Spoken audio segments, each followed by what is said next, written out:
Une production du Studio SF. Bienvenue au Sans Filtre, le podcast où on parle de ce qu'on veut avec nos invités. That's it. Je suis PH Quentin, avec moi, Doom Plante.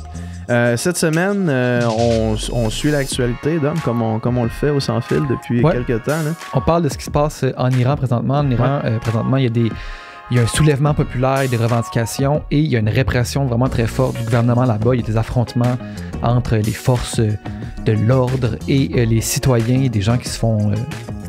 Qui se font tuer, en fait. Qui se font tuer. En pleine rue. Des femmes, des enfants. Ouais. Puis on en parle aujourd'hui avec Aniye Ziaye, qui est chercheur à la chaire Raoul Dandurand. Elle est membre de l'Observatoire sur le Moyen-Orient et l'Afrique du Nord.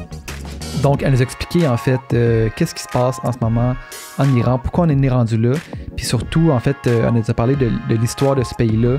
On est parti des années fin 70, du coup d'État, en fait, du renversement du régime qu'il y a eu à cette époque-là. Et jusqu'à aujourd'hui, pour comprendre bien le contexte dans lequel on se situe.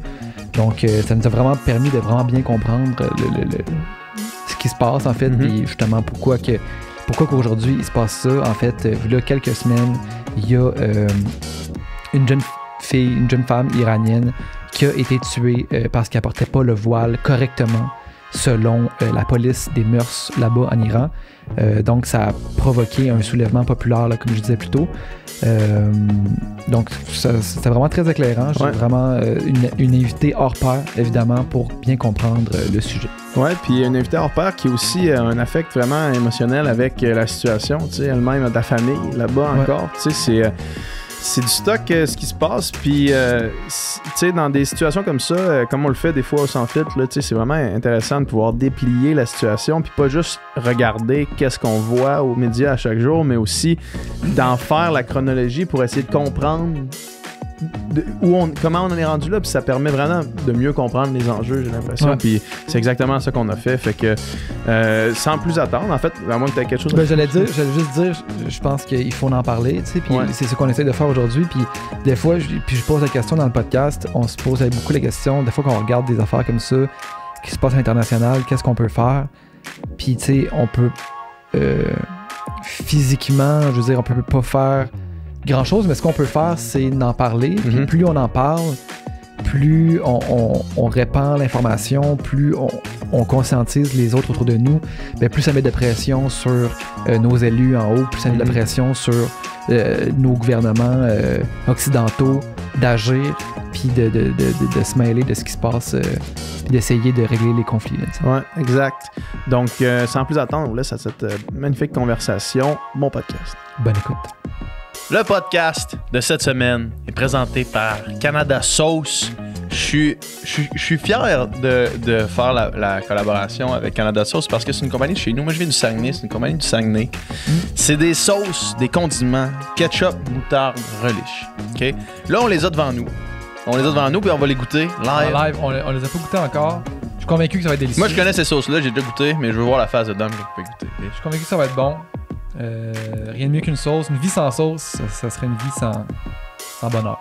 Ouais. Fait que vas-y, Dom, puis pendant que tu goûtes puis que tu t'exprimes ton plaisir gustatif, moi, je vais vous mentionner quelques petits points importants par rapport à Canada Sauce.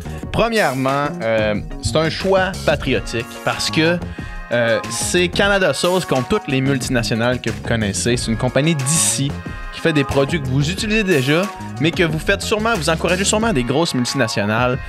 Puis ça, ici au Sans Filtre, on n'aime pas ça. C'est-tu bon, Dom? C'est malade. Là, j'ai checké le ketchup.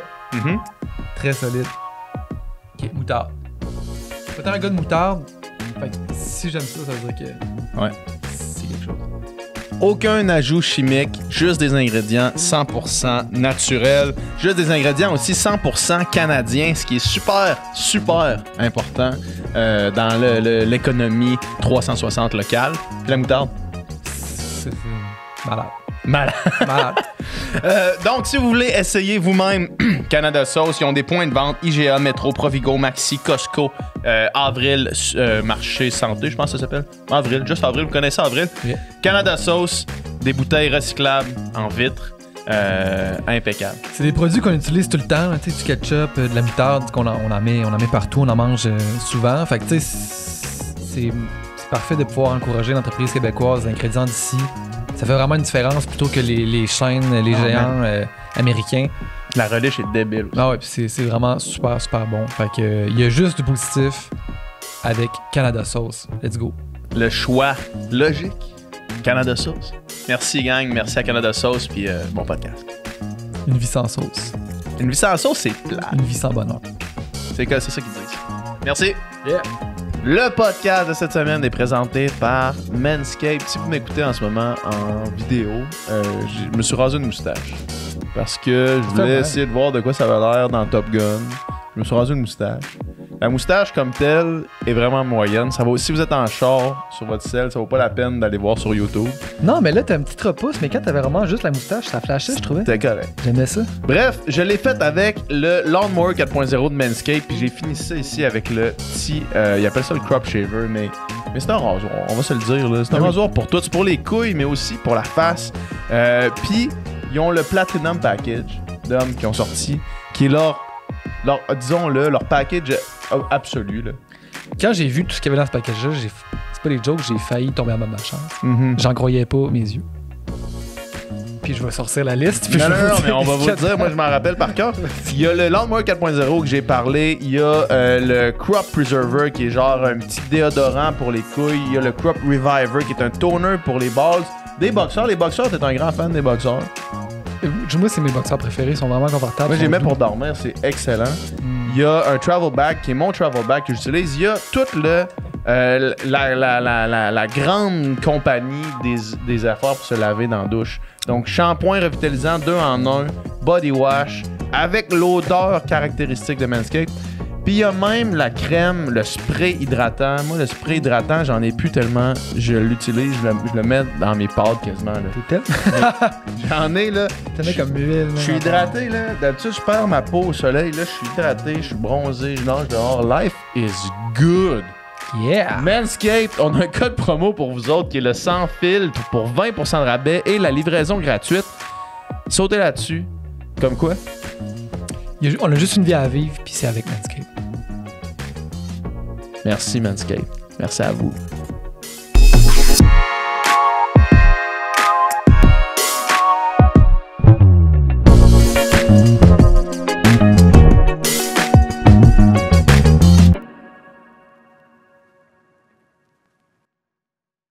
Merci beaucoup d'être là.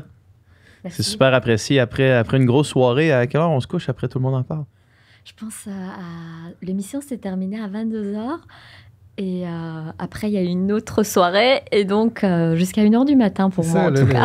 La légendaire soirée au restaurant après tout le monde en parle. Oui, ouais. je confirme, c'est vrai. C'est ça. C'est pas une légende. C'est ça. Mais félicitations pour ta participation. Bah, merci, j'espère que c'était bien. C'est toujours un peu intimidant, mais voilà, il fallait en parler, il fallait être là, donc c'était important. Pour moi et ma collègue d'être sur place. Mais oui, c'était une belle expérience. Mm-hmm. Ouais. Puis ça a comme à donner de même parce que nous, ça fait à peu près 1 semaine et demie qu'on a booké notre date. Là, donc c'est un drôle C'est hasard. une belle surprise de voir ton nom dans la liste. Ouais, vous m'avez contacté avant tout le monde en parle. Tu vois. On est en avance. C'est drôle parce que d'habitude, on écoute tout le monde en parle, puis des fois, on invite des gens selon qui eux invitent. Là, tu sais. Ouais. C'est vrai. Mais, c'est là, on vrai. était d'avant-garde sur Guilla. Ouais, exact. Good. Ben, aujourd'hui, dans le fond, tu sais, nous, chaque fois qu'il y a des enjeux internationaux comme ça, on essaie de les simplifier ou du moins de les expliquer puis de les déplier pour qu'on puisse mieux les comprendre. Puis une fois, je pense qu'on comprend mieux ces enjeux-là, ça nous permet du moins d'être, sans être plus actif, d'être mieux actif, de mieux savoir qu'est-ce qu'on peut faire pour aider, tu sais. Mais avant de parler de qu'est-ce qu'on vit maintenant, qu'est-ce qui est en train de se passer en Iran, je pense que c'est important d'essayer de comprendre un peu l'histoire du pays, puis d'essayer de comprendre comment on en est rendu là, t'sais, parce qu'il y a eu plusieurs étapes, puis je pense qu'on pourrait peut-être faire une petite chronologie des événements là, pour essayer de mieux comprendre. je sais pas où est-ce qu'on pourrait commencer, là. C'est toi l'experte, je te lance ça. Oui, on va pas aller trop loin. On peut commencer avec l'avènement de la République islamique d'Iran. On peut commencer par cette histoire. Qu'est-ce qui a fait, en fait, finalement, qu'il y a eu un changement de régime et qu'est-ce qui a fait, finalement, qu'on est en présence d'un État qui est donc un régime qu'on qualifie de régime théocratique. Et le nom officiel du pays, ça se nomme, en fait, une République islamique d'Iran. Il y a une révolution en 1979, donc il y a 43 ans, plus exactement, et il y a eu un changement de régime. On est passé d'une monarchie constitutionnelle, donc c'était la dernière dynastie, la dynastie des Pahlavis. Et suite à cette révolution, il y a eu un changement de régime. Au départ, c'était une révolution iranienne, parce que généralement, pourquoi on fait une révolution dans un pays? C'est parce qu'on veut une amélioration des conditions, on veut justement plus de justice sociale, on veut améliorer sa vie. Et le gouvernement ou le régime ou le type de régime qui est en place ne nous représente plus. Et la révolution... Quel était le régime en place? Ça ressemblait à quoi avant cette révolution-là de C'était une monarchie constitutionnelle. Le Shah d'Iran, c'est certain que ce pays n'a jamais vraiment connu d'expérience démocratique. Donc, on ne peut pas dire non plus qu'à l'époque du Shah, tout était démocratique. Le Shah, c'est le roi, en fait. C'est ça. C'est le mot en persan pour dire... quand on dit le Shah d'Iran, c'est le roi d'Iran. Donc, la famille Pahlavi, on a connu le père et ensuite le fils. Et ils ont vraiment marqué l'histoire de l'Iran parce qu'ils ont amené une politique de modernisation et d'industrialisation. Je pense que peut-être, si maintenant, avec du recul, on analyse un peu l'histoire, peut-être que toute cette politique de modernisation et d'industrialisation s'est fait trop vite. Et ça a suscité beaucoup de mécontentement au niveau de la société à toutes les étapes. La classe moyenne lui reprochait finalement le manque d'ouverture politique. Il n'y avait pas vraiment de parti politique. Il y avait une police aussi quand même, une police politique qui était la SAVAK, qui éliminait quand même tous les opposants ou laissait aucune place à l'opposition. Ensuite, c'est certain que les Pahlavis, contrairement à la République islamique qu'on connaît aujourd'hui, ils n'étaient pas vraiment en faveur de la religion dans la cité. Donc, c'est certain qu'ils regardaient beaucoup vers l'Occident. Les Pahlavis prenaient exemple sur l'Occident, prenaient exemple sur les États-Unis, prenaient exemple sur l'Europe et aspiraient en fait à devenir une grande puissance. Le Shah lui-même disait on veut être le gendarme du Golfe, on veut véritablement jouer non seulement un rôle clé et majeur au Moyen-Orient, mais dans le monde. Et il se voyait au même niveau que la France, que l'Allemagne. En 1935, l'Allemagne était le premier partenaire commercial de l'Iran. Le père Pahlavi crée la première université, l'université de Téhéran, qui était une université moderne. Et encore une fois, contrairement à ce qu'on a aujourd'hui, on allait vers une émancipation des femmes. On avait des femmes ministres, on avait des femmes qui avaient accès à tous les postes. Et c'est vrai que les Pahlavis, il faut quand même leur reconnaître ça. On peut être critique par rapport à des monarchies, on peut être critique par rapport à des types de gouvernements, mais il faut aussi souligner ce qu'ils ont laissé comme legs. Ce qu'ils ont laissé comme legs à la génération d'aujourd'hui, dont moi j'en fais partie aussi, c'est toute en fait cette culture de l'éducation. Ils ont véritablement fait en sorte que même dans les zones les plus reculées de l'Iran, on puisse avoir accès à l'éducation. Il a envoyé les meilleurs éléments, ça s'appelait à l'époque, il appelait ça, c'était dans sa révolution blanche, il appelait ça la révolution blanche, et il avait mis comme ça toute une sorte de réforme, non seulement au niveau éducatif, mais aussi dans l'agriculture. Sauf que veut pas, le fait de vouloir moderniser de manière aussi intense un pays qui était peut-être pas prêt et qui était aussi un pays qui était quand même pris avec ses pesanteurs culturelles, avec ses réserves, etc., c'est sûr que ça a suscité beaucoup de mécontentement. Donc finalement, la classe moyenne lui a reproché le manque d'ouverture politique. Les religieux on leur a reproché finalement de manque de religion et le fait justement de vouloir écarter la religion de l'espace public et politique. Et puis de l'autre côté, il y avait les agriculteurs qui n'étaient pas non plus très contents parce qu'il est venu en modernisant toute l'agriculture du pays. Et ces agriculteurs n'étaient pas prêts. C'est comme si du jour au lendemain, on vient vous imposer des machines, des grèves, une agriculture assez sauvage. Et les agriculteurs n'étaient pas du tout prêts. Donc, vous voyez, différents groupes sociaux se sont réunis Et c'est un petit peu ce qui se passe aujourd'hui. Différents groupes de population se sont réunis en disant, mais on veut plus du chat. Le chat, c'est un mégalomane. Il avait fait, les grandes, on le reconnaît aussi dans l'histoire avec les grandes fêtes de Persépolis. Il voulait, en fait, il avait un côté très mégalomane, pardon. Et c'est vrai qu'il avait ce désir et cette volonté de montrer, en fait, au monde entier que l'Iran était un grand empire, plus de 2500 ans d'histoire, que l'Iran pouvait véritablement jouer un rôle clé dans le monde. Mais évidemment, la population sentait que ils n'arrivaient pas à suivre en fait ces ambitions. Exactement. Ouais. Donc, où en fait il y a eu un clash. Le Shah est parti plusieurs fois en exil, et c'est vrai que l'exil qu'il a connu en 1979, en tout cas, ça a été présenté au départ comme un départ en vacances, et puis il n'est plus jamais revenu. C'est une longue vacance là. C'est des vacances permanentes, et malheureusement pour lui, il est tombé malade. Il a eu un cancer. Il est décédé pendant son exil dans des conditions assez catastrophiques, puisque finalement, à chaque fois quand ils allaient dans un pays, après quelque temps, on leur demandait de repartir. Et tous ses alliés se sont tournés un peu contre eux. Donc finalement, pour la famille Pahlavi, l'exil qu'ils ont suivi après ce changement de régime, ça a été véritablement, finalement, un long chemin assez tortueux et assez difficile. Maintenant, il a ses héritiers. Aussi, la famille, il avait deux filles et 2 garçons. Sur les 4 enfants, il n'y en a plus que 2 qui sont vivants. Donc, il y a son fils aîné maintenant, qui pourrait éventuellement, en tout cas pour ceux qui sont pro-monarchistes et pro-royalistes, ils le voient comme une alternative, comme un peu l'héritier comme du trône.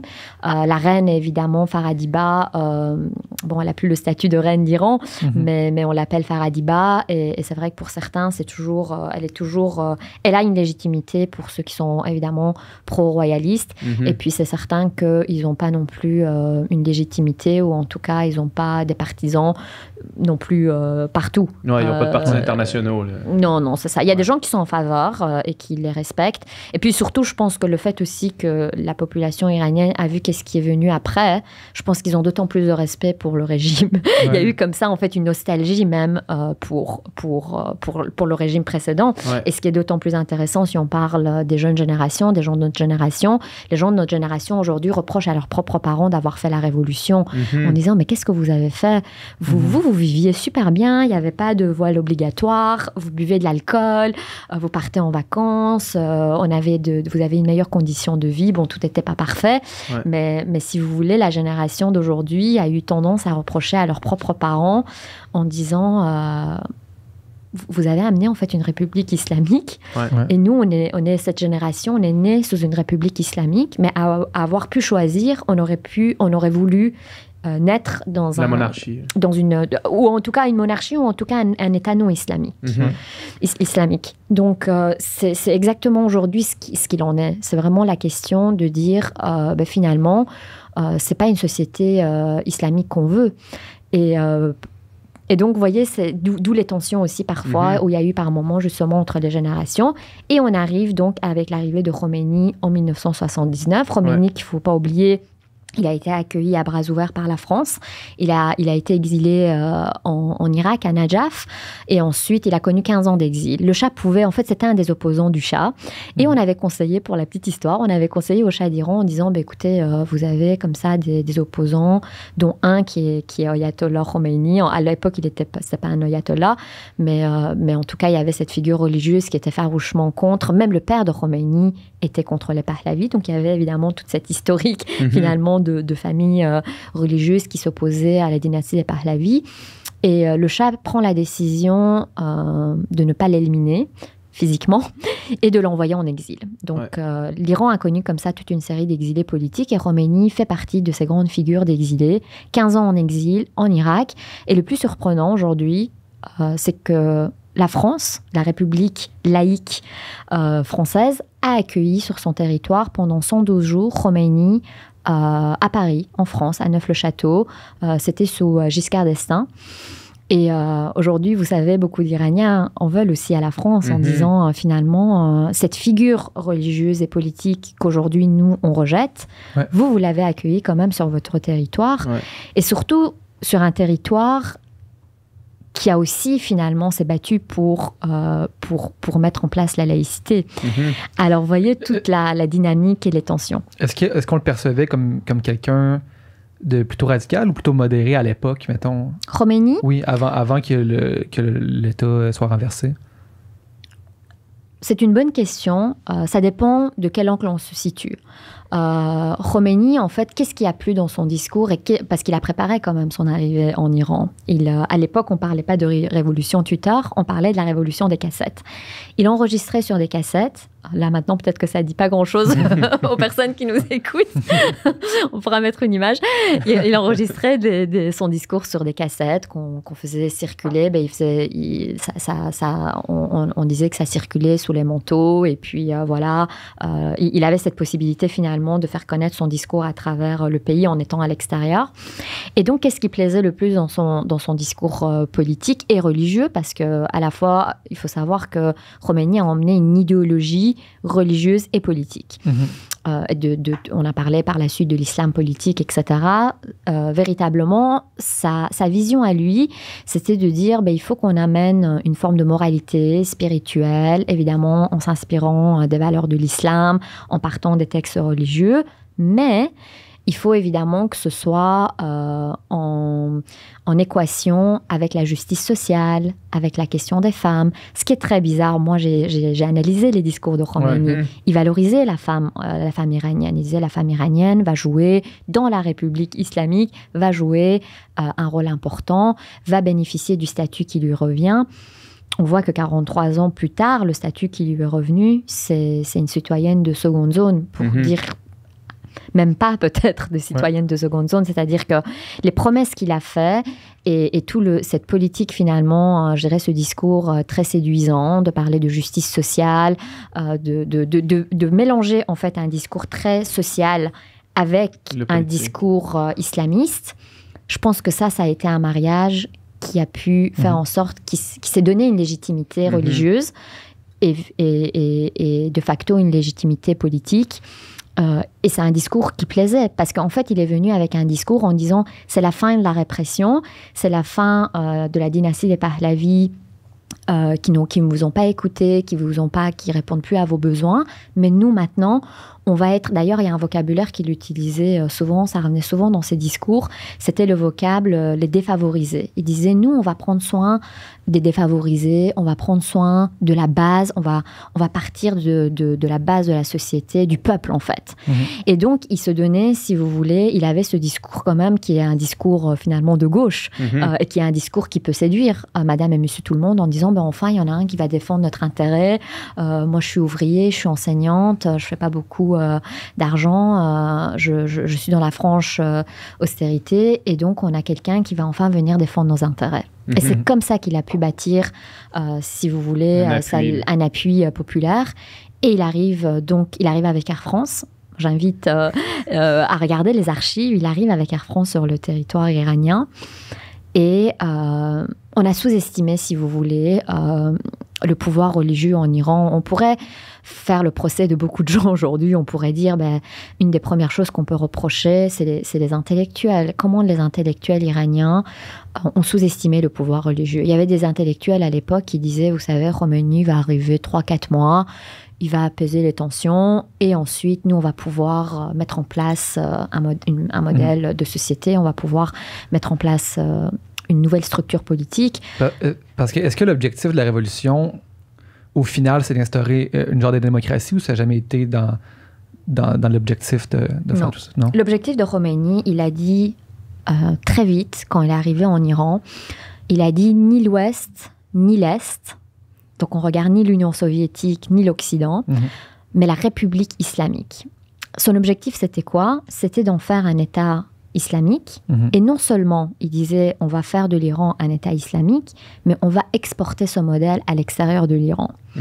Alors, vous voyez, où j'arrive à l'Irak, qui est juste à côté, et on a connu une guerre de 8 ans Pourquoi, en fait, l'Irak et l'Iran sont rentrés en guerre? Parce qu'à un moment donné, les pays voisins qui avaient, en fait, parce que l'Iran est il faut aussi le dire, avec Khomeini, on a eu aussi une institutionnalisation de ce qu'on appelle, c'est une des branches de l'islam et qui est en majorité en Iran, c'est les chiites. C'est les chiites duodécimains. C'est une minorité au Moyen-Orient, c'est une majorité en Iran. Vous avez aussi des factions chiites au Liban, en Irak, au Yémen. Et donc, toutes ces factions-là et toutes ces populations chiites dans les autres pays, regardez l'Iran. Et l'Iran, évidemment, vous voyez, il y a des liens que maintenant vous pouvez faire avec le Hezbollah au Liban, avec les chiites en Irak. Et ça a créé une telle tension à l'époque. Et c'est vrai que Saddam Hussein a eu peur parce que finalement, il s'est dit, ils ont fait une révolution en Iran, ils sont capables d'en faire aussi une ici. Donc, évidemment, après, il y avait d'autres enjeux. Je ne rentre pas trop dans la guerre Iran-Irak, ça demanderait tout un cours. Mais vous voyez comment les choses sont liées. Et donc, dès que Khomeini est arrivé plus tard, dès 1980, l'Iran entre en guerre pendant 8 ans.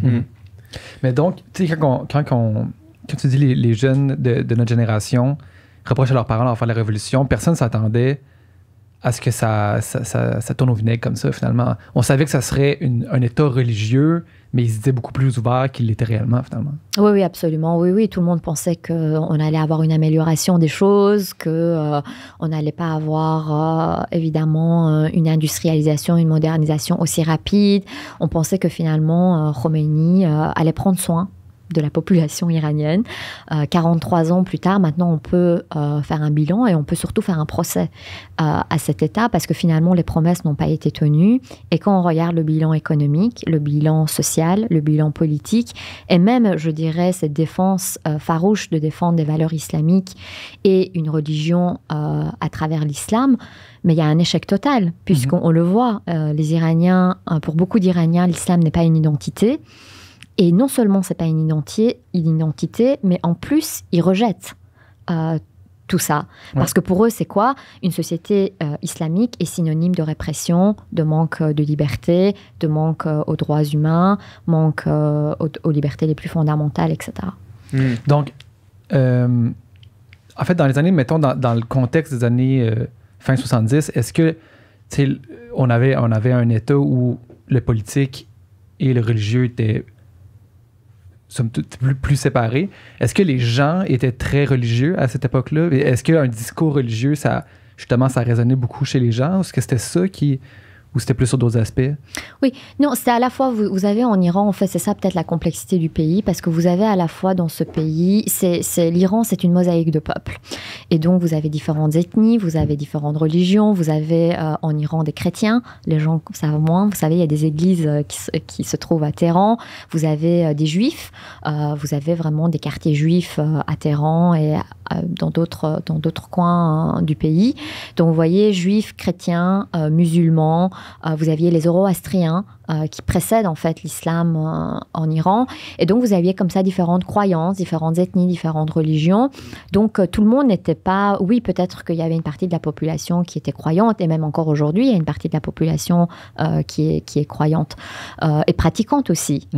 Mais c'est difficile aujourd'hui à mesurer et à vous donner des statistiques, parce que ni à l'époque, ni aujourd'hui, on a vraiment pu faire, en fait, finalement, des statistiques qui reflètent quelle est la réalité. Puis, vous avez aujourd'hui aussi beaucoup d'Iraniens qui sont héritiers, en fait, d'une culture, je dirais, religieuse ou sont héritiers un peu d'une famille dont la croyance a occupé une place importante, mais qu'eux-mêmes ne sont pas du tout pratiquants. Vous avez beaucoup d'Iraniens qui boivent de l'alcool, qui font pas le ramadan. Enfin, voilà. C'est pas considéré comme dramatique pour beaucoup d'entre eux, à moins que vous venez vraiment d'une famille très pieuse, très religieuse. Souvent, on retrouve ces familles-là. C'est souvent des familles qui sont en lien avec l'État aujourd'hui. Soit vous retrouvez des familles qui sont croyantes dans des zones les plus rurales ou les zones les plus reculées. Et ça ne veut pas non plus dire parce que vous êtes croyant et que vous êtes pratiquant que vous êtes pro-régime. Il faut pas faire un amalgame. Puis c'est sûr que dans un véritable état de droit, il faudrait en fait laisser aussi le droit de culte. Sauf que la grosse confusion aujourd'hui qui se fait, c'est que tout de suite on associe aujourd'hui l'islam avec la République islamique, avec la répression. Et en 1979, comment est-ce que ça se passe, le renversement de régime? Comment est-ce que concrètement ça arrive? Est-ce que c'est des manifestations extrêmement violentes? Est-ce que c'est des centaines de morts? Comment est-ce que ça arrive? Oui, les gens sont sortis dans les rues. On voit dans les photos d'archives beaucoup de gens dans les rues. Véritablement une vraie révolution. Et encore, si on fait une comparaison avec ce qui se passe aujourd'hui, même si aujourd'hui il faut être prudent sur le terme révolution, je pense que ce qui est intéressant, c'est que le Shah a compris sa population et il s'est dit... Ils veulent pas de moi. Je vais partir aussi pour un peu calmer les tensions. Et c'est quand même à son honneur d'être parti en disant finalement ma population ne veut plus de moi, donc je pars. Et vous savez, il y a une expression persane qui dit on a fait sortir un chat, on en a fait rentrer des centaines. Et c'est assez vrai parce que finalement, on est pris maintenant avec un régime qui ne veut pas partir et qui résiste et qui veut même pas en fait reconnaître qu'il n'a plus de légitimité auprès d'une grande partie de la population. Alors que le dernier roi d'Iran, même si j'imagine avec tout ce que cela a pu avoir comme conséquence pour lui et sa famille, ils ont quitté le pays. Et moi, je trouve que ça demande une grandeur d'âme à un moment donné de dire finalement, on veut pas de moi. Donc je m'en vais. J'ai plus ma souveraineté n'est plus légitime. Je ne suis plus reconnue. La population ne se sent pas représentée. Donc je m'en vais. Mais c'est pas ce qu'on retrouve aujourd'hui avec ce qu'on vous voyez. Il y a véritablement, on va en parler d'aujourd'hui. Mais pour revenir à la révolution, oui. Et quand le Shah est parti. Quand on regarde aujourd'hui les images, les gens il y avait de l'euphorie. Les gens sortaient dans la rue, ils dansaient. Les femmes qui n'étaient pas voilées. Ça, c'est extraordinaire. Moi, j'ai des photos d'archives où on voit des jeunes femmes, des femmes magnifiques qui sont évidemment pas voilées et qui klaxonnaient. Ils disaient « Le Shah est parti, le Shah est parti, le Shah ne reviendra plus ». C'était écrit sur les slogans. Et donc, il y avait une euphorie. Les gens dansaient, ils klaxonnaient, etc. Il y avait une euphorie comme ça dans la société quand le Shah est parti. Mais cette euphorie a été de très courte durée. C'est ça. Combien de temps ça a duré avant que les gens réalisent que là, il y a quelque chose d'autre? Ils ont réalisé en quelques mois. En quelques mois, Khomeini, dès qu'il est arrivé sur le territoire iranien, Khomeini a mis en place, il a tout changé. Les références, les manuels scolaires. Tout a changé. On interdit l'alcool. On impose un des premiers, dans tout ce qui est normes religieuses, dans les codes de conduite, une des premières choses qu'il a imposées, c'est ce fameux code vestimentaire pour les femmes et pour les hommes aussi. Interdiction de porter la cravate, pas de jeans troués, pas de vêtements serrés, le tchador noir, donc c'est ce fameux tchador noir, c'est pas comme la burqa, il faut pas confondre. En Iran, on cache pas le visage, c'est le fameux tchador noir qui vous couvre de la tête aux pieds. Et puis après, évidemment, le vêtement islamique, c'est-à-dire un manteau, le voile, les cheveux cachés. Et donc, voilà, concrètement, puis toute la législation a changé. Le code de la famille a disparu. Il est revenu sur tous les acquis, par exemple, que les femmes avaient eu pendant l'époque du Shah. Il les a complètement supprimés de la législation. On s'est retrouvé, en fait, il a mis très vite en place ce qu'on appelle la charia, donc la loi islamique. Et donc, de là, s'en est suivi toute une série de discriminations pour les femmes, interdit de voyager à l'étranger sans l'accord de leur mari, de leur frère ou de leur tuteur ou de leur père, en fonction des cas, en termes d'héritage, en termes de divorce, garde des enfants. Tout a changé. Et c'est vrai que pour les femmes, ça a été terrible parce que du jour au lendemain, leurs conditions s'est complètement détériorée. Mais quand vous avez une société où la condition féminine est détériorée, la condition humaine est détériorée.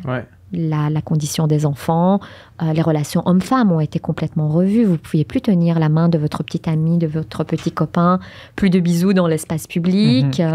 Enfin voilà, vous voyez, vous avez eu comme ça, avec l'arrivée de Khomeini et tous les organes qu'il a mis en place. Il a mis en place toute une série d'organes répressifs. On pourra parler notamment de cette fameuse police des mœurs, police de moralité. Mais hormis ça, il a mis tout en place des organes de contrôle, de surveillance. Le but, c'était quoi? C'était de vraiment progressivement, dès le début de la Révolution jusqu'à aujourd'hui, d'encadrer progressivement la société dans son ensemble.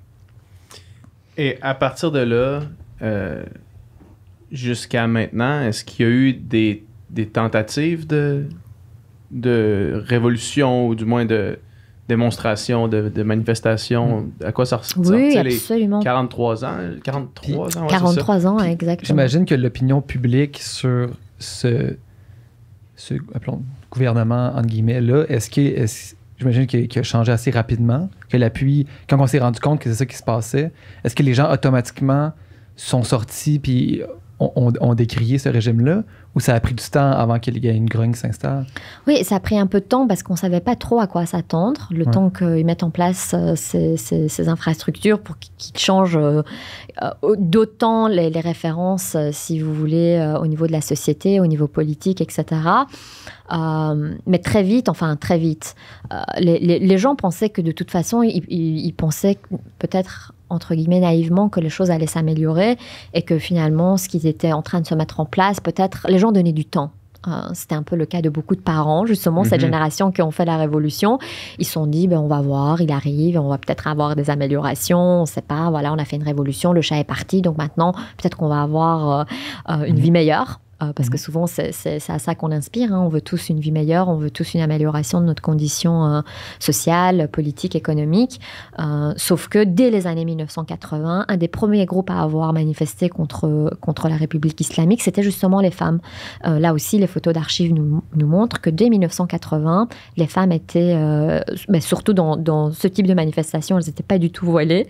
Et elles ont protesté contre le port obligatoire du voile. Elles n'étaient pas pour le fait qu'on ne puisse pas porter le voile. Mais toute la question du voile en Iran, c'est sur cette question de choix. On ne veut pas qu'elle soit obligatoire. Après, si une femme, pour des raisons de croyance, de foi, etc., souhaite porter le hijab, libre à elle, évidemment, de disposer de sa la liberté de culte et sa liberté individuelle. Mais ce que beaucoup de femmes iraniennes ont réclamé dès le début, de dire, mais on n'est pas du tout d'accord avec le fait que ce soit obligatoire, en fait. Donc ça a été le premier groupe. Ensuite, on a une guerre de 8 ans. Donc, dans une guerre, vous ne faites pas vraiment de manifestations. Après une guerre, la première chose qui est importante pour un pays, c'est de se relever économiquement. Donc, vous voyez, ça a donné du temps à la République à bien s'installer.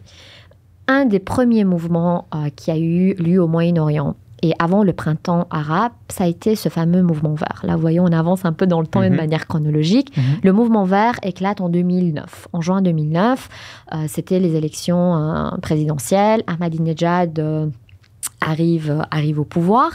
Et les jeunes Iraniens et une partie de la population se sont pas du tout représentés par Ahmadinejad en disant mais nous on a voté pour un autre candidat et on se sent pas du tout en fait on considère que notre vote n'a pas été respecté. Alors les slogans qui ont suivi dans ce mouvement, c'était de dire où est passé mon vote, il y a eu tricherie, il y a eu fraude, nous on a voté pour un autre candidat, on avait voté pour un réformateur. On veut pas encore d'un conservateur, il avait déjà fait un mandat de 4 ans. Là, il était temps de changer. Juste pour préciser, là, parce que si j'ai bien compris, il y a comme 2 pouvoirs en Iran. En fait, il y a le guide de la révolution, lui, qui est toujours là, puis il y a aussi des élections, puis un président qui est élu. C'est bien ça? Oui, exactement. C'est très complexe. En fait, vous avez donc ce qu'on appelle le guide suprême. Le guide suprême, souvent on dit, finalement, c'est qui le véritable chef de l'État? Le vrai guide de chef de l'État, c'est le guide suprême.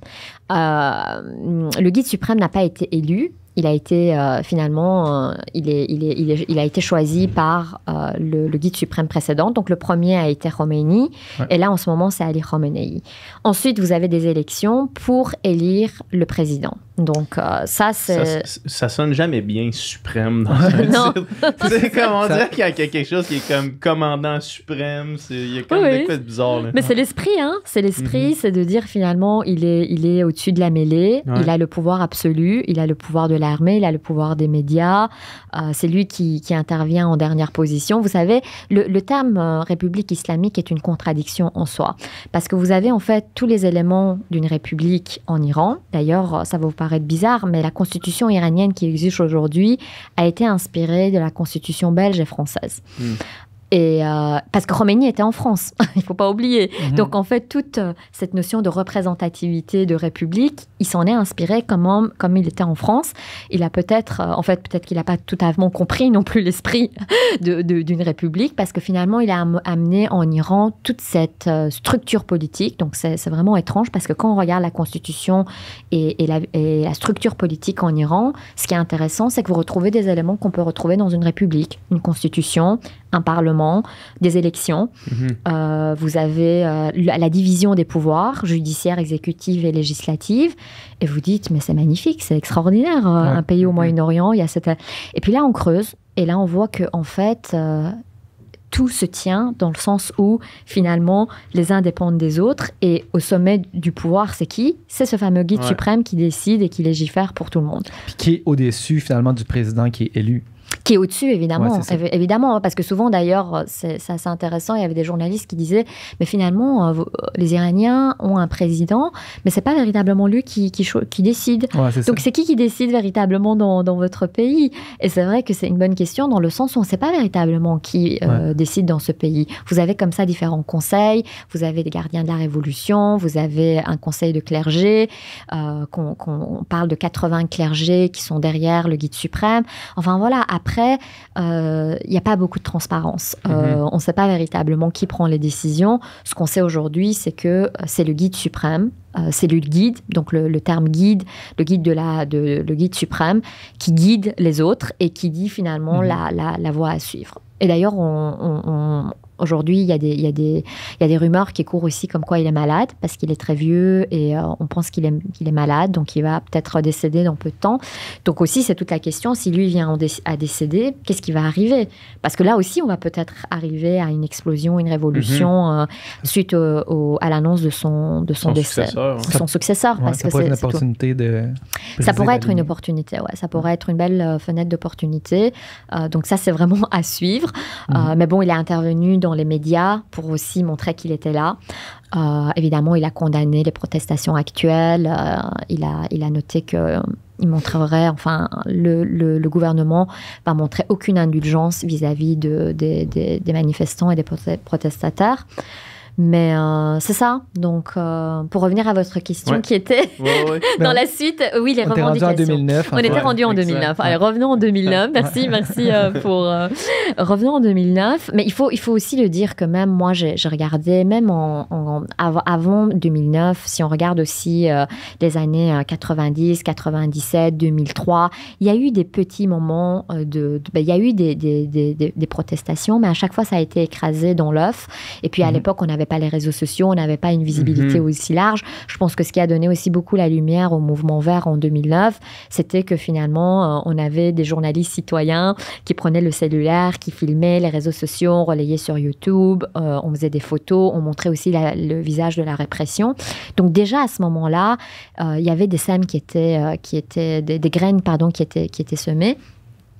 Et ce qu'on voit, là aussi, ça a été malheureusement écrasé, je dirais, ça a été complètement étouffé par le gouvernement, parce que la répression est devenue un mode de gouvernance. C'est vraiment, ça a chaque fois été la réponse assez systématique de ce gouvernement. C'est-à-dire qu'à chaque fois quand les gens se mobilisent, protestent, contestent, critiquent l'État ou remettent en question, ou au moins disent, mais nous, revenons sur le système de vote. Nous, on a voté pour un candidat.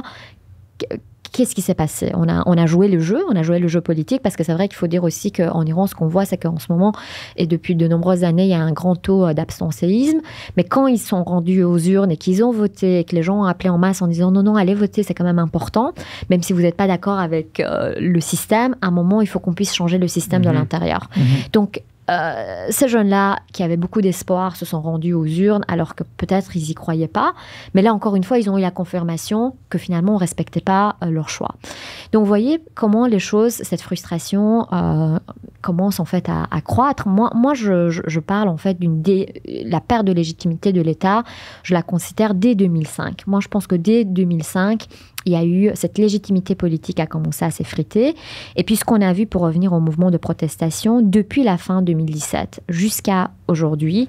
Là, maintenant, ça fait partie, en fait, je dirais, depuis fin 2017, on a connu comme ça, si vous voulez, une vague de protestations assez périodiques sur des enjeux différents.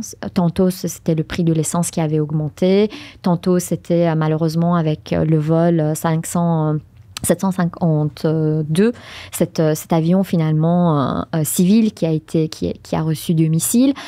Donc à chaque fois, vous voyez, il y a eu des moments déclencheurs où les gens ont manifesté, soit pour souligner justement les bavures de l'État, le fait que l'État ne respecte pas finalement ses responsabilités, prend pas ses engagements, qui est complètement inefficace ou qui répond trop tardivement à des problèmes, que ce soit des enjeux environnementaux, que ce soit au niveau de l'économie, parce que c'est aussi, ce pays connaît un chômage endémique, il y a un taux d'inflation qui est en croissance. Peu importe où vous prenez, quel aspect de la vie des Iraniens, on voit que finalement, c'est une population qui n'en peut plus, en fait, qui n'en peut plus parce que à chaque fois, ils sont confrontés à un État qui ne prend pas ses responsabilités. Et il y a une perte de confiance. Aujourd'hui, ce qu'on voit, c'est un peu la conclusion de plusieurs années de perte de confiance à l'État. L'État ne remplit pas son contrat social. D'ailleurs, moi, je pense qu'il n'y a jamais eu de contrat social. À un moment donné, un État a des obligations vis-à-vis de sa population. Il doit garantir la sécurité, il doit garantir un minimum de bien-être. Ce minimum de bien-être, ça n'existe pas. Ça n'a jamais été garanti. Non, Ouais. ça n'a jamais été garanti. Et puis surtout, ça s'est jamais fait, en fait. Concrètement, dans les faits, ça s'est jamais fait. Ce qui nous amène à là, quelques semaines, là, un mois. Exactement. L'élément déclencheur, je pense qu'on a tous entendu parler, là, la mort de... Mahsa Amini. Mahsa Amini, oui, exact. Peux-tu nous expliquer un petit peu le contexte autour de ça? Oui, absolument. En fait, ce qui s'est passé au mois de septembre, c'est que une jeune fille nommée Mahsa Amini, de 22 ans, d'origine kurde, est venue à Téhéran. Elle était en vacances, comme n'importe quelle jeune fille qui veut venir un peu des régions. Disons, quelqu'un vient de région, tu viens à Montréal, tu veux passer une fin de semaine. Voilà, elle est venue dans la capitale pour passer un séjour en famille. Et la police des mœurs, elle était voilée. Il faut rappeler qu'elle n'était pas non voilée, elle était voilée. Mais la police des mœurs a considéré que c'était une tenue inappropriée ou qu'elle était mal voilée. Il y a même en fait cette expression qui existe depuis d'ailleurs l'avènement de la République islamique, qui font des catégories entre les bien voilés et les mal voilés. Donc malheureusement pour elle, elle est tombée dans la catégorie des mal voilés. Et les images qui ont circulé par la suite, c'est qu'elle a reçu certainement un coup à la tête. Ça, c'est souvent ce qui se passe quand parfois il y a comme ça des arrestations, il y a des arrestations arbitraires. Dès que vous êtes en altercation avec ce type d'organes, de police, ou ici en l'occurrence c'était la police des mœurs, de la moralité, je veux dire, il se donne en fait aucune retenue dans la violence physique. Donc, vous êtes exposé à des risques. Ça peut être un coup de bâton, ça peut être un coup à la tête, ça peut, en tout cas, il y a une violence physique qui peut venir, pas toujours systématiquement, mais en tout cas, il y a des grandes chances qu'il recourt à une violence physique. Et donc, cette jeune femme tombe dans le coma pendant 3 jours. Ils l'ont amenée dans une sorte de maison de rééducation des codes civils. C'est quoi ça exactement? C'est pas très clair, vous savez, les informations qui nous sont venues. Ce qui est important à savoir, c'est que cette jeune femme, elle a subi un tel coup qu'elle est tombée dans le coma et que 3 jours après, elle est décédée. Alors, ce qui est le plus frappant, c'est que cet état s'est justifié par la suite en disant mais non, mais elle avait un problème, c'était une tumeur de cerveau, elle avait un problème au niveau cérébral, ça ne nous concerne pas du tout. Donc, ils se sont tout de suite déresponsabilisés de sa mort, alors que quand on écoute la famille de Mahsa Amini, elle était en parfaite santé. Pour quelle raison une jeune femme de 22 ans doit avoir des problèmes de santé au niveau cérébral? Si c'était le cas, elle aurait eu certainement un suivi médical. Enfin voilà, c'est toujours très disproportionnel entre l'acte et le geste posé, puis après la justification qui s'en vient. Ça démontre encore une fois à quel point ce que la population iranienne ressent à chaque fois, c'est qu'il y a du mensonge. Ce gouvernement ment, ce gouvernement n'est pas transparent. On ne sait pas exactement ce qui s'est fait, dans quelles conditions ça s'est fait. Il y a toujours comme ça un flou, une transparence qui circule. Il y a des choses que la famille dit et qui certainement, je ne pense pas qu'on peut remettre en question. Ils viennent de perdre quand même la vie de leur enfant. Donc c'est très problématique. Et le problème avec Mahsa Amini, c'est que malheureusement, elle fait partie d'une longue liste de victimes. Avant elle, il y en a eu d'autres de Mahsa Amini. Il y a eu Neda, par exemple, pendant le mouvement vert, qui a reçu une balle en plein cœur. Cette jeune fille, elle s'est vidée de son sang en plein dans la rue de Téhéran, qui est d'ailleurs devenue une visage emblématique du mouvement vert. Il y a eu tellement d'autres cas. Si je vous fais la liste, on sera encore là demain.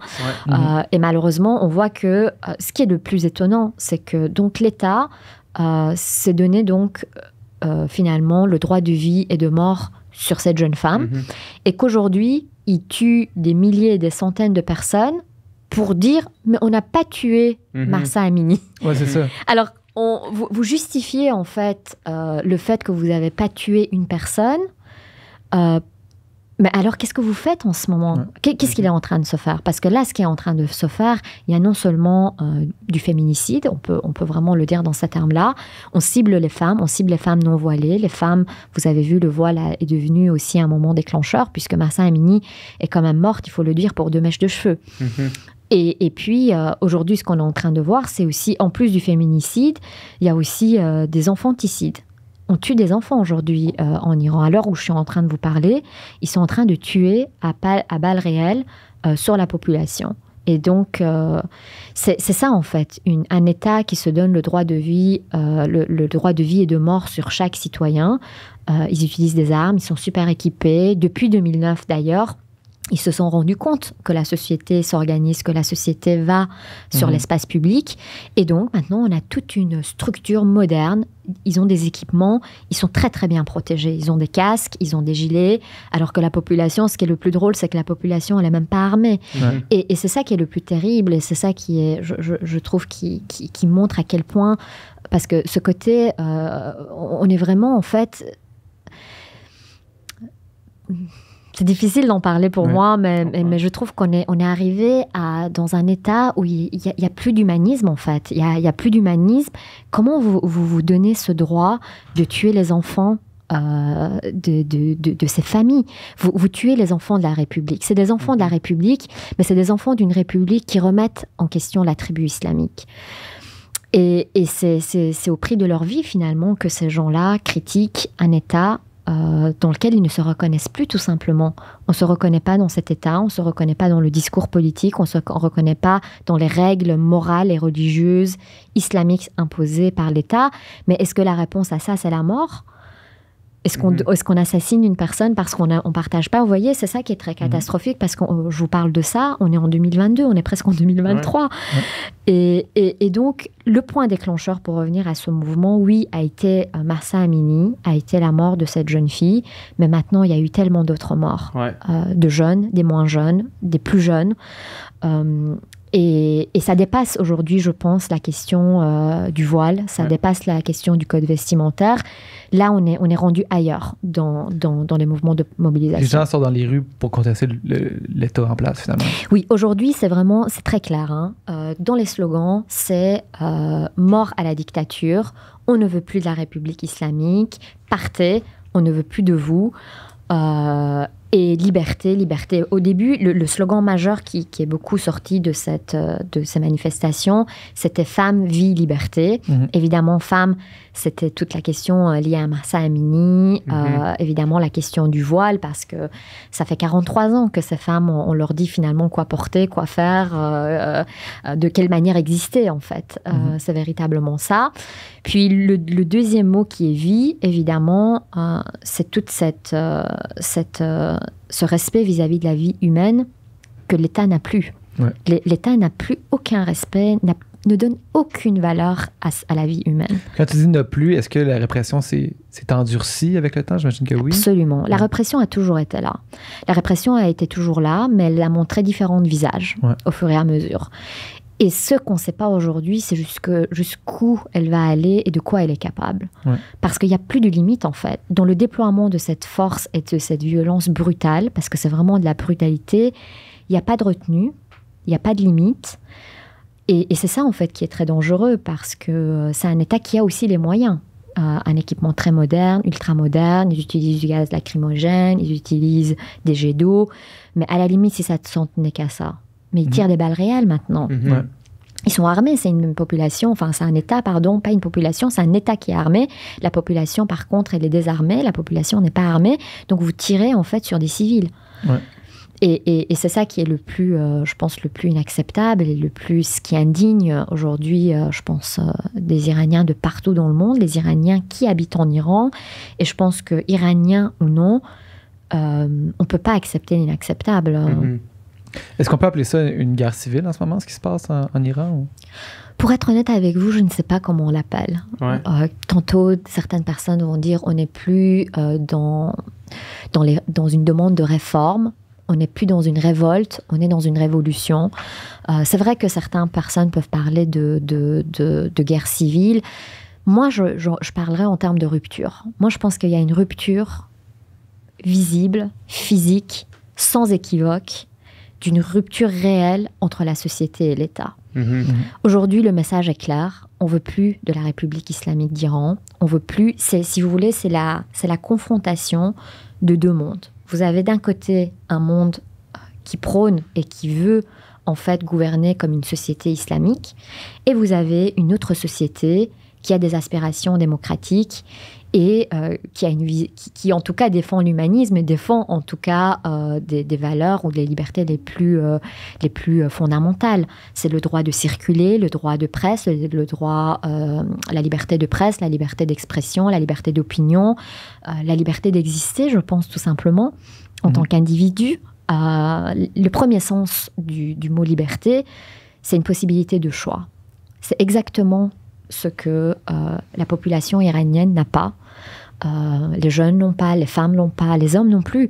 Et c'est intéressant de parler aussi des hommes dans cette société parce que je pense aussi que c'est un des premiers pays au Moyen-Orient, dans un État islamique, où on a vu que les hommes étaient aux côtés des femmes. Et quand les femmes sortent aujourd'hui dans la rue sans voile, aujourd'hui, maintenant, les femmes, c'est devenu une résistance. Hein.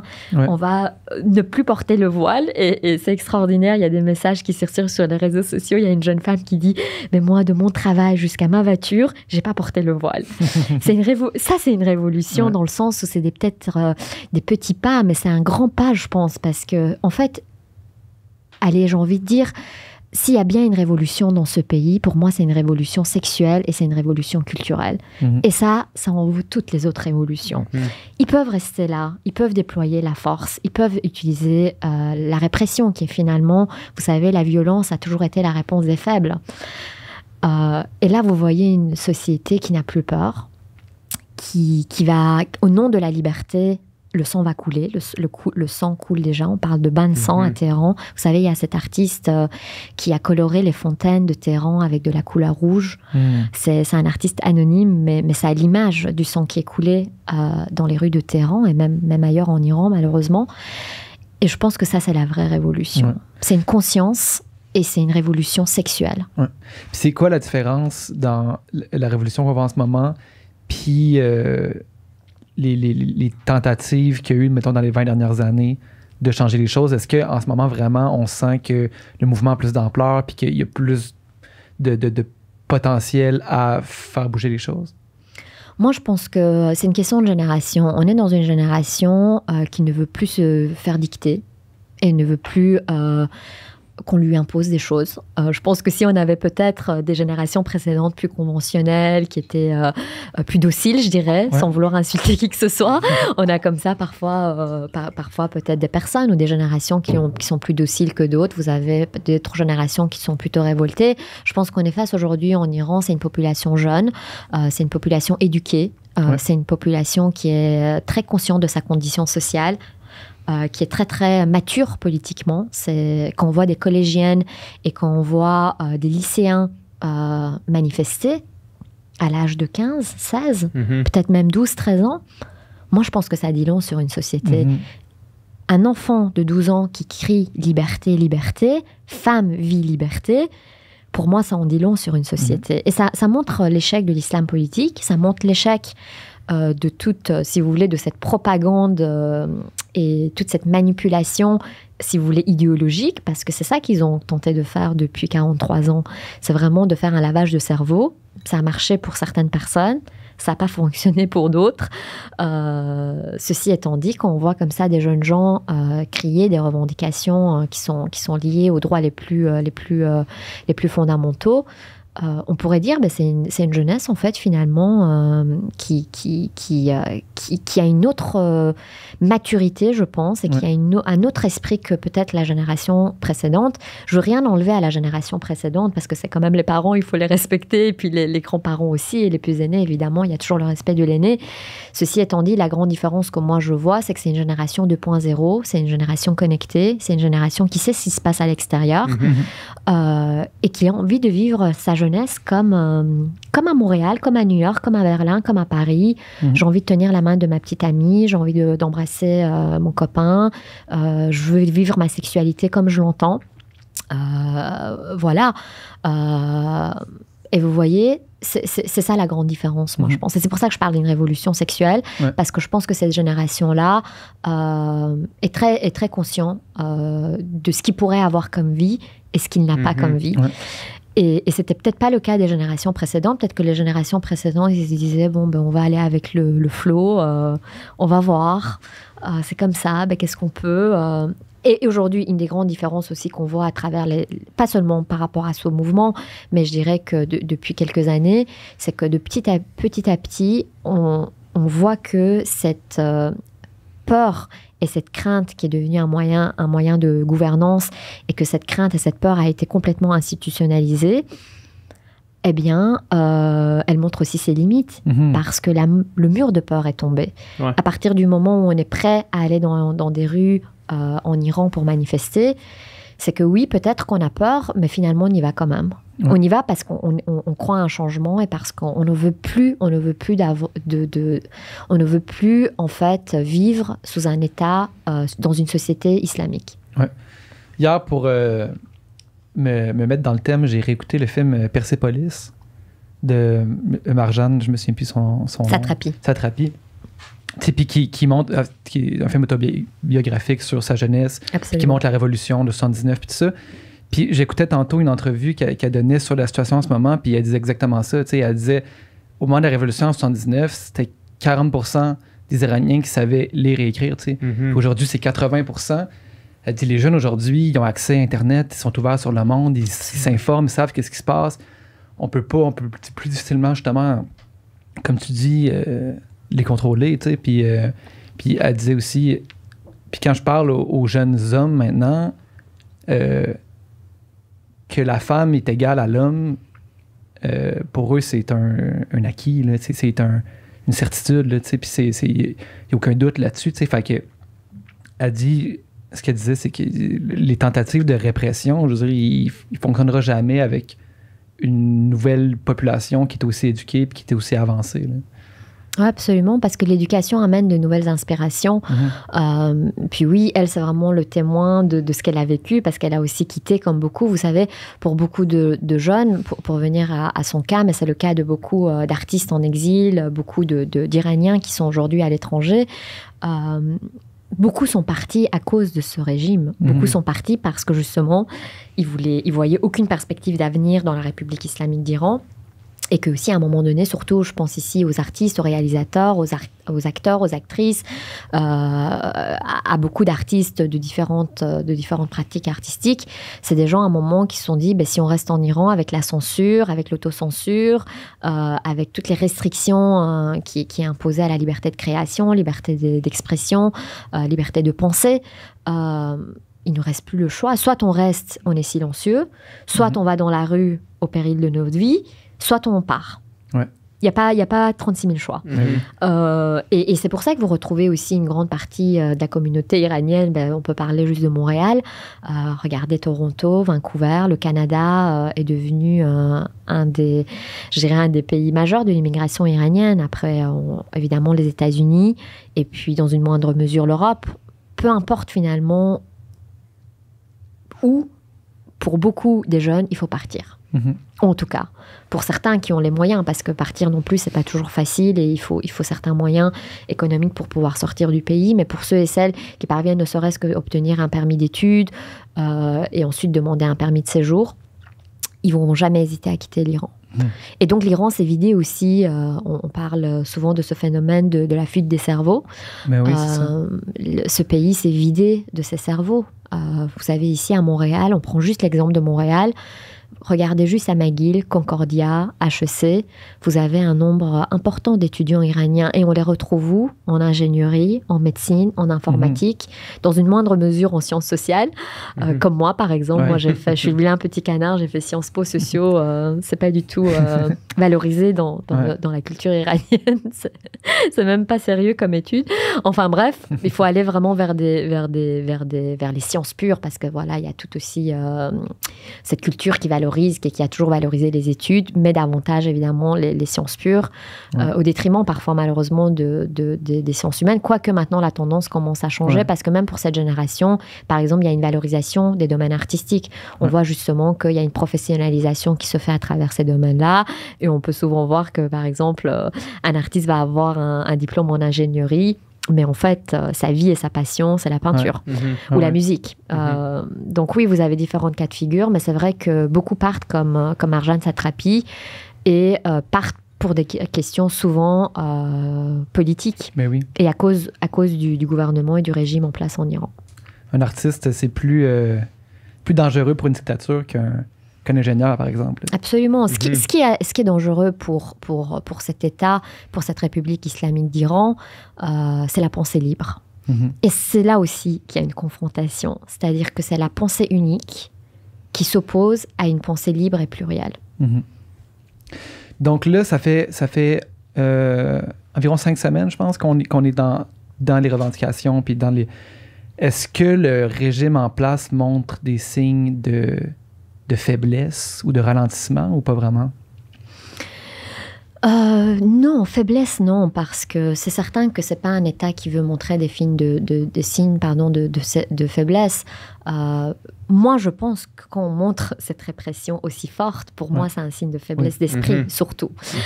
Parce que s'ils étaient matures ou si, justement, ils voyaient une autre vision du monde que la vision très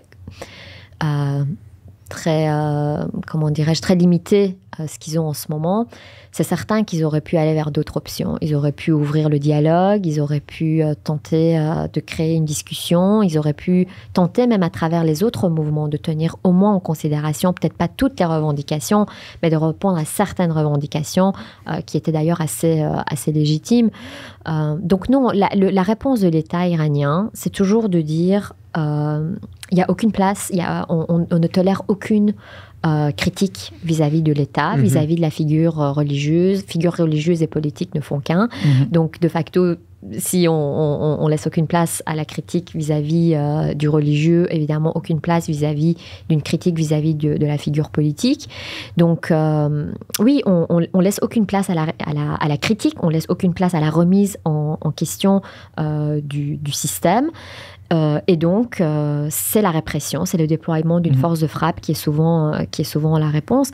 Alors après, dans le Parlement iranien, Larijani, qui est un des députés, a dit peut-être qu'on va revenir sur cette question du voile, peut-être qu'on pourrait rediscuter du code vestimentaire, etc.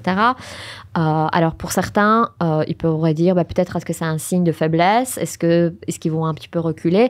Moi, je pense que ça fait partie d'une stratégie politique. Ils font jamais rien sans calcul, vous savez, c'est jamais une générosité, c'est jamais un cadeau qu'on donne, c'est pas une ouverture d'esprit, c'est une stratégie politique. Ils vont tenter parce qu'ils essayent de calmer les choses avec la répression, ça marche pas.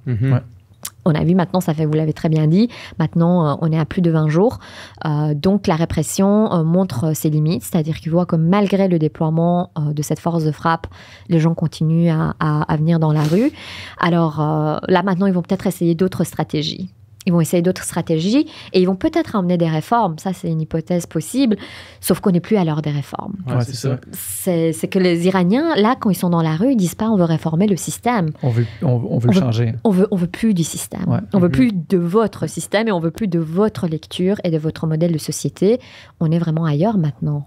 C'est trop tard maintenant des réformes et c'est trop tard de vouloir essayer de faire des stratégies. Des compromis. Et des compromis. On n'est plus dans ce temps-là. Est-ce qu'il y a une figure qui sort du lot pour canaliser la révolution ou non?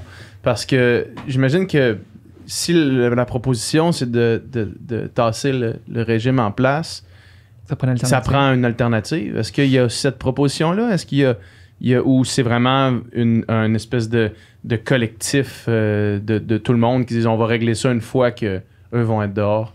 Oui, ça c'est une très très bonne question. Le problème c'est que une des faiblesses aussi parfois de ce genre de mouvement et qui parfois, si on regarde les mouvements précédents qui n'ont pas abouti, bon évidemment c'est parce qu'il y avait la répression, certainement. C'est la répression qui a d'abord tué l'élan, si vous voulez. Littéralement et sans figurer. Exactement. Mais l'autre raison, c'est parce qu'il n'y avait pas de leader. Malheureusement, il n'y a pas d'alternative, il n'y a pas de leader. Et il faut savoir aussi que quand on regarde la population iranienne, vous regardez juste la diaspora iranienne ici, c'est une diaspora qui est quand même pas mal divisée politiquement. Ils n'ont pas les mêmes couleurs politiques. Il y en a certains qui sont pro-royalistes, d'autres qui sont pro-communistes, gauche. Vous voyez, on a différentes tendances. Le problème à ça, il n'y a aucun souci d'avoir différentes couleurs politiques. C'est correct. Le problème à ça, c'est qu'il n'y a pas d'entente sur un leader. Et je pense que ce qu'il faut voir aujourd'hui, c'est un collectif. C'est un collectif qui a pour objectif de mettre fin à un système. Après, je pense que, comme tu l'as très bien dit, peut-être dans un deuxième ou troisième étape, il faudrait sérieusement parler de c'est quoi l'alternative. Et la chose la plus dangereuse, c'est que même si on regarde les autres pays du Moyen-Orient ou des pays, même si l'Iran n'est pas un pays arabe, mais si on compare avec des pays arabo-musulmans, ce qu'on se rend compte, c'est qu'à chaque fois qu'il y a eu un changement et un départ, en fait, du gouvernement en place, ce qui est arrivé n'a pas été, en fait, une meilleure option. Donc ça, c'est toujours le danger de dire qui va venir après, ça va être quoi l'alternative.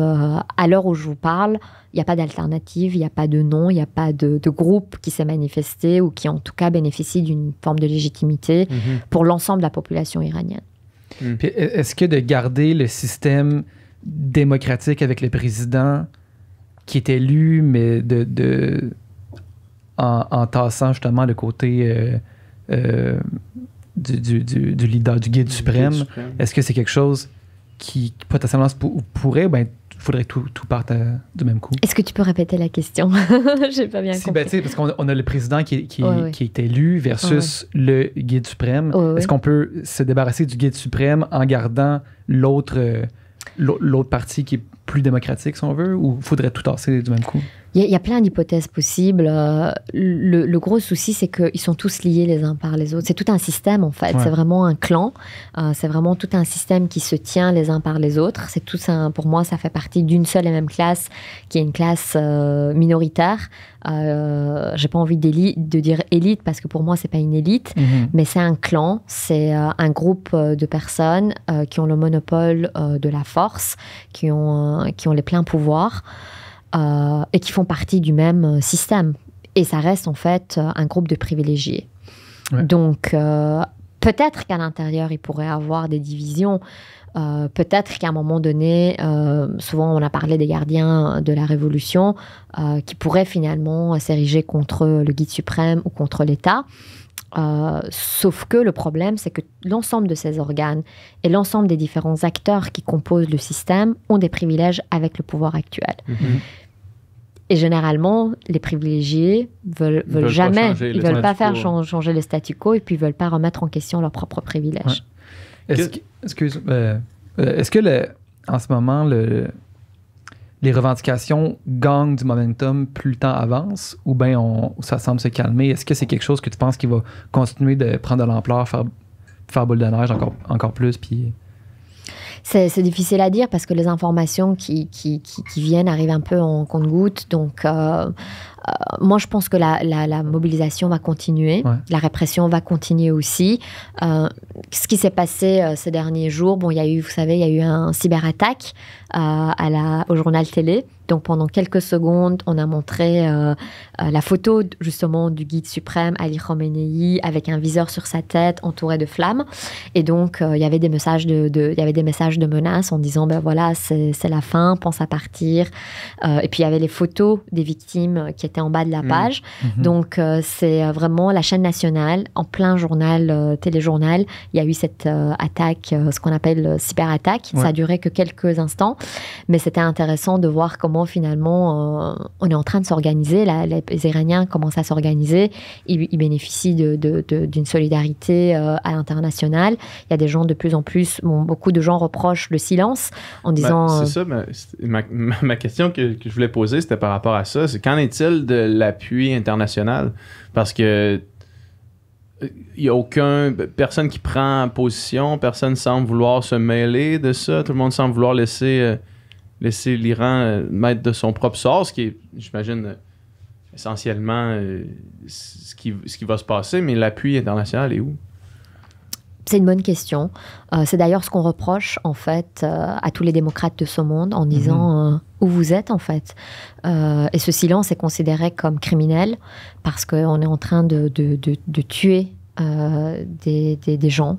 On est en train de faire disparaître, en fait, des personnes de manière si facile, de manière si aisée.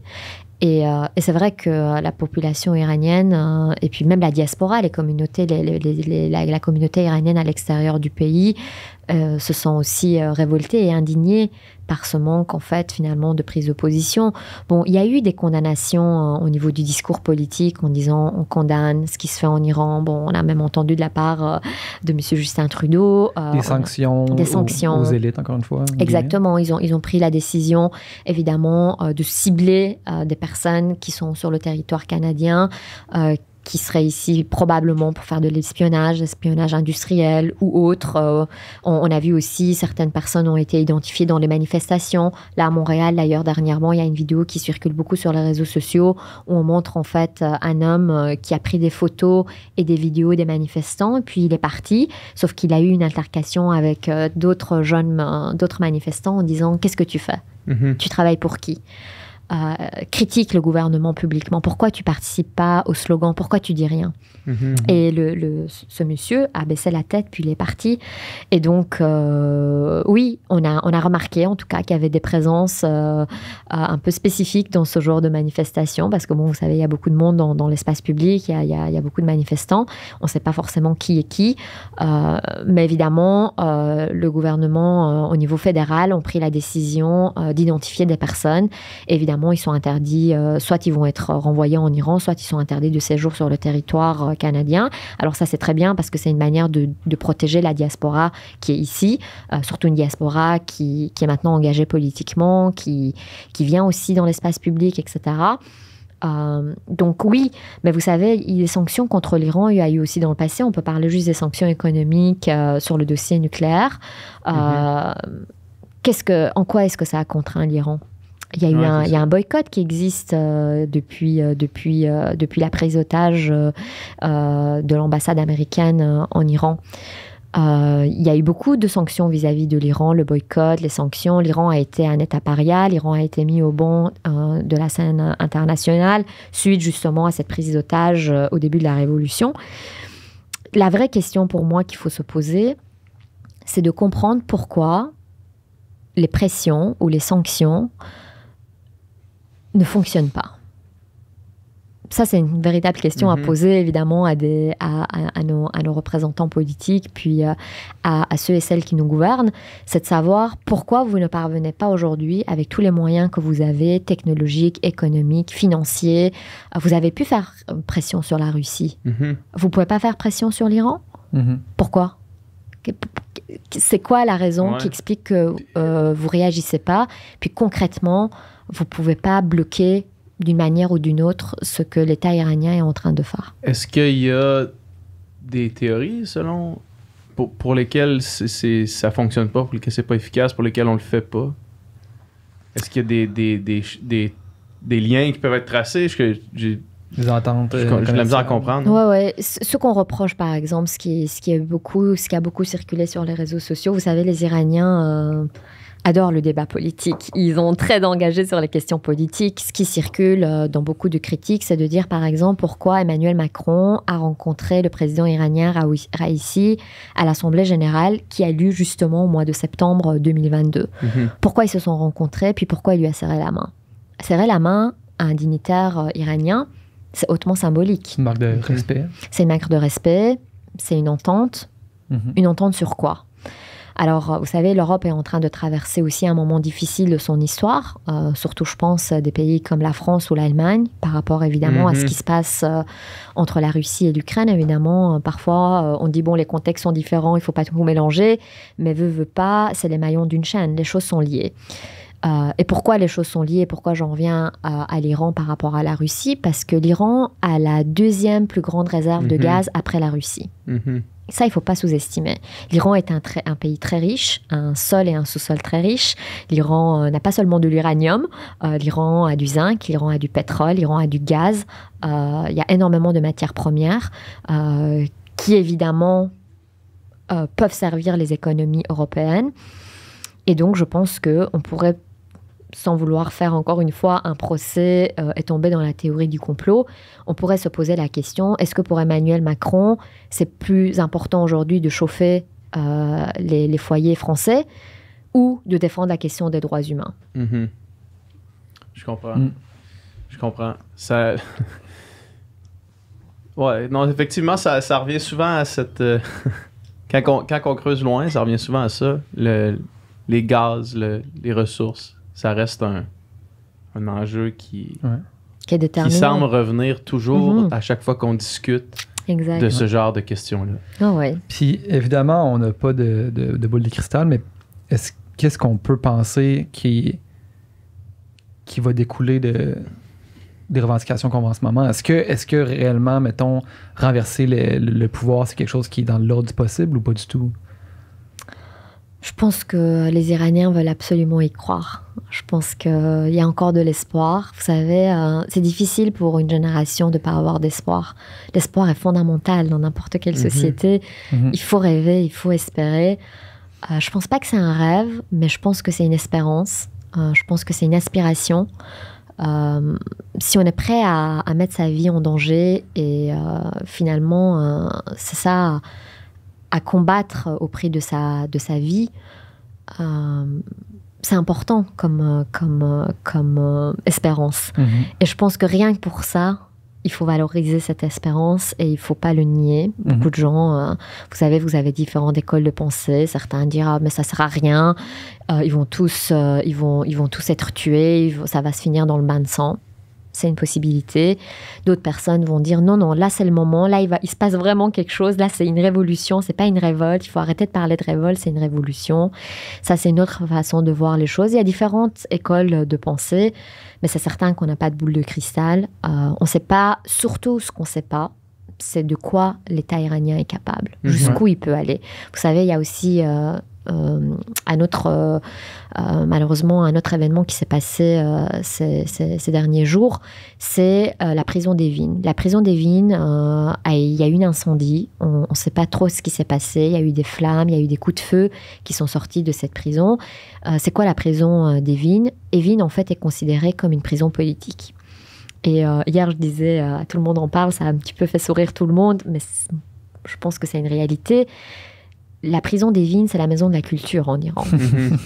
Parce que qui on retrouve dans cette prison? On trouve des écrivains, des artistes, des militants, des activistes, des étudiants, des journalistes, des avocats qui défendent la question des droits humains. Vous savez, on a des avocats qui viennent défendre d'autres prisonniers politiques ou des étudiants, mais ils se retrouvent aussi emprisonnés. Alors, c'est ça malheureusement, Evin. Et Et donc, vous voyez, ils sont en train de cibler des groupes maintenant. L'État, si c'est vrai que la société s'organise et continue cette mobilisation et qu'ils tiennent, et c'est ça qui est extraordinaire, c'est que malgré justement le déploiement de cette force de frappe, la population iranienne semble quand même tenir. Mais de l'autre côté, l'État commence en fait à cibler vraiment des lieux bien précis. Ils ont commencé avec les universités.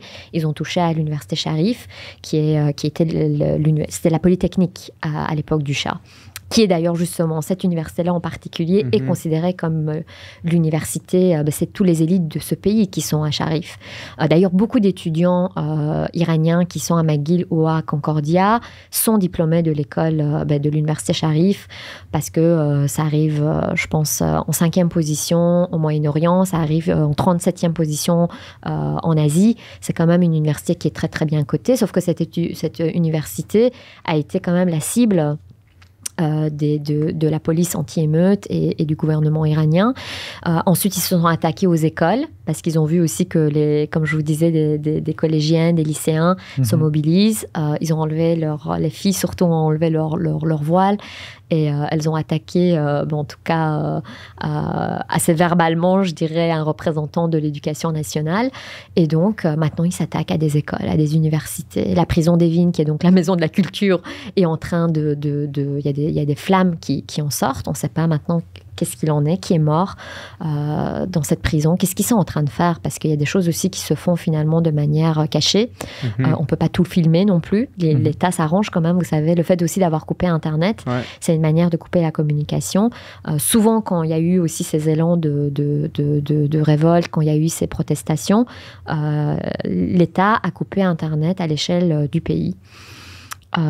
Donc c'est une manière évidemment non seulement d'empêcher les informations de circuler de l'Iran vers l'extérieur, mais aussi c'est une manière évidemment d'empêcher les communications entre les manifestants et la population. Exactement.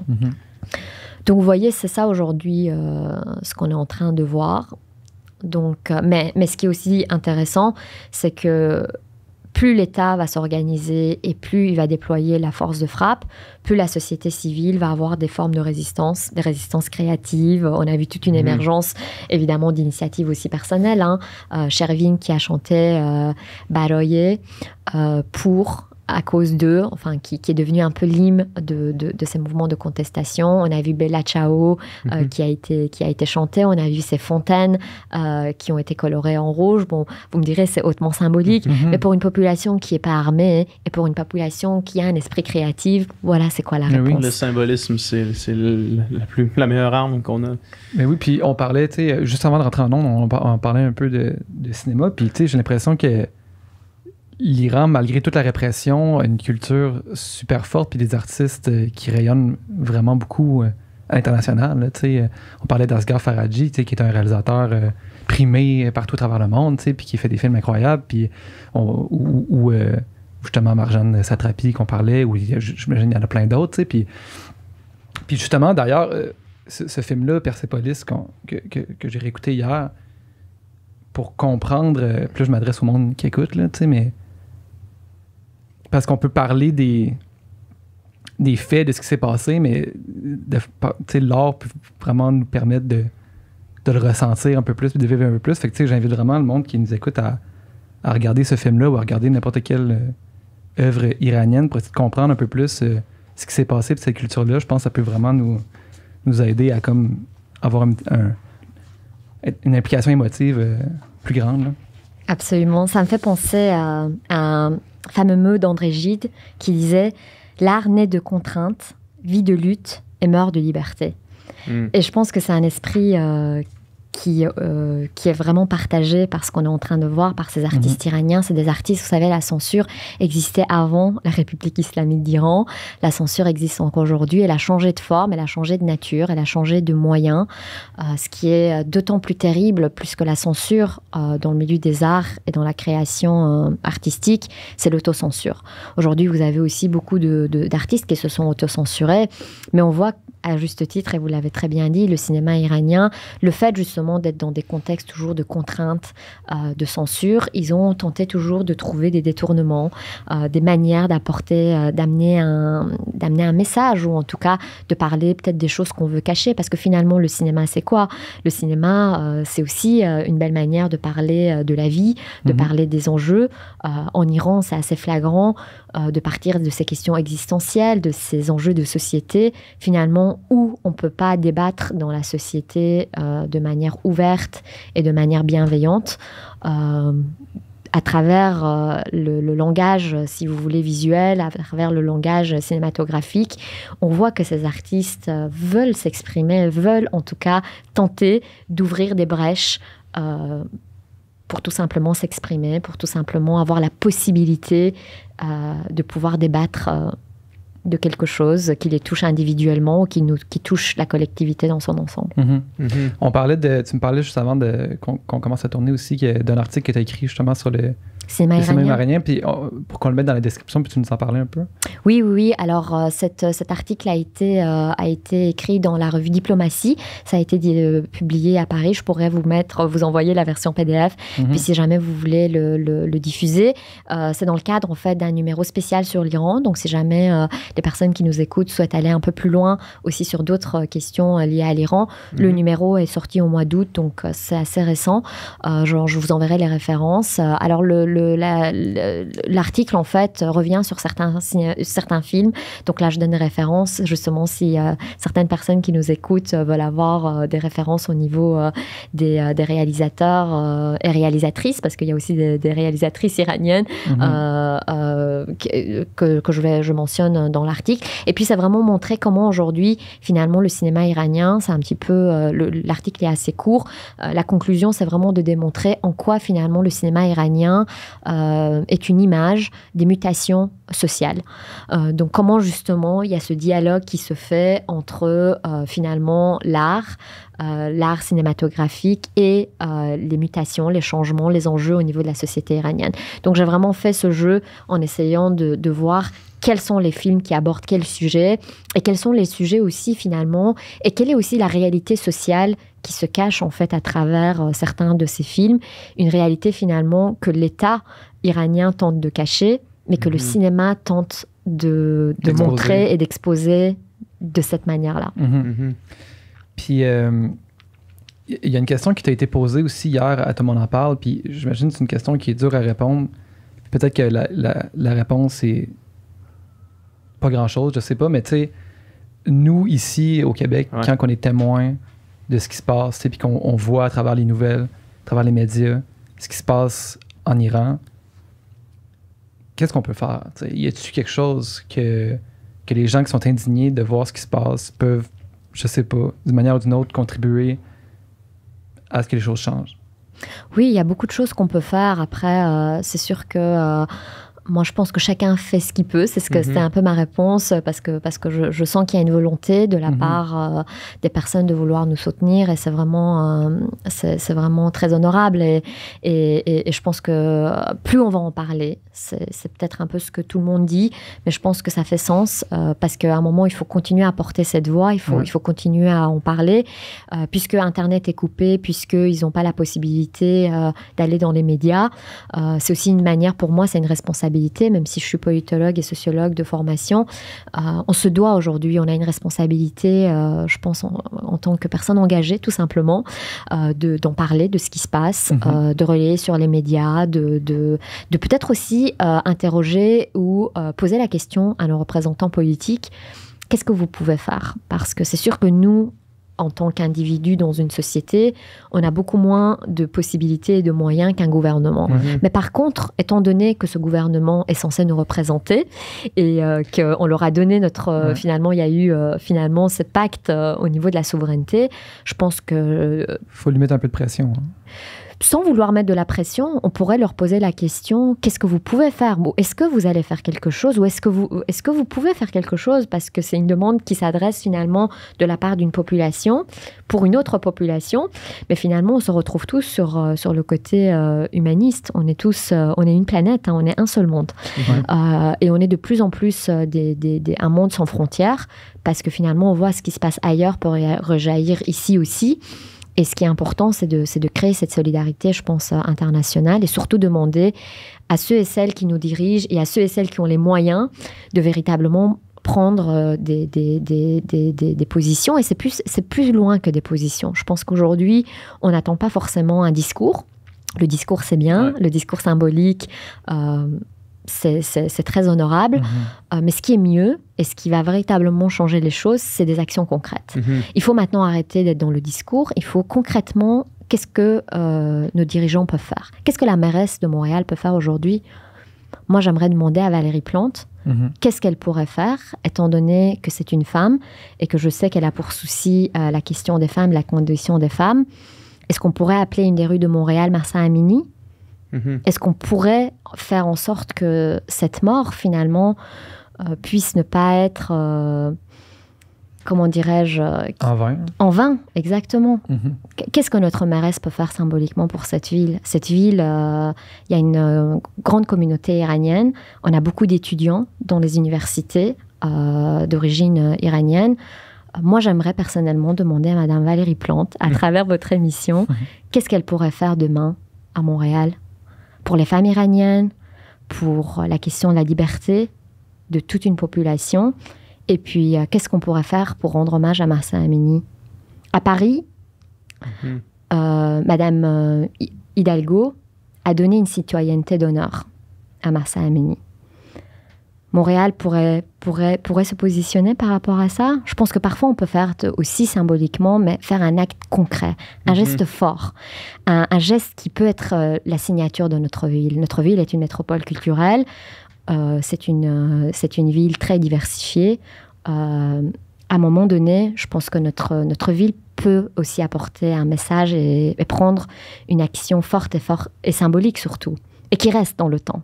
C'est ça aussi qui est important, que ça s'éparte pas, que ça s'effrite pas dans les semaines et les mois qui viennent, qu'on puisse penser à Mahsa Amini dans l'histoire de notre ville. Pourquoi? Parce que c'est une jeune femme de 22 ans, parce que sa mort est inacceptable, et parce qu'en tant que ville, on se positionne sur une lutte qui est une lutte pour les femmes, qui est une lutte pour les droits humains. Je pense que, voilà, je m'adresserai à Valérie Plante, et puis chacun d'entre nous, on peut lui poser la question. Qu'est-ce qu'elle va faire pour l'Iran et pour ce combat?